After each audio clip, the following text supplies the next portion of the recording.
Kulo mncintiswano kuqhudelana amaqembu angama-60 abuya emazweni angama-20 abasebenzisa ubuchwepheshe besimanje obusezingeni eliphezulu. uLungile Dick wanqamuka ingalo engozini yemoto eminyakeni eyi-15 eyedlule. Ungenelele lo mncintiswano esebenzisa isandla sakhe sokufakelwa. Interesting thing about the hand itself is it is handy, it's light. It's not a bad thing to have. So it has been interesting to have something that identifies with what I want in terms of it being part of me.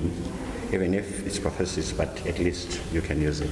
Leli thimba elingenelele umncintiswano belokhu lizama indlela elingazisebenzisa uqhamuka nerobot elingakwazi ukusiza abantu abanokukhubazeka abangenayo imali yokuthenga amalunga okufakelwa.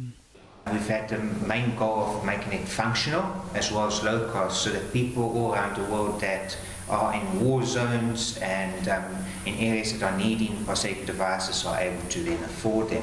Ukubheduka kwe-COVID-19 kube nenselele yokuthi abangenelele lo mncintiswano basebenze ngabodwana yize behlukaniswe ngokwamaqembu. Lo mncintiswano uzophuthulwa ngempelasonto.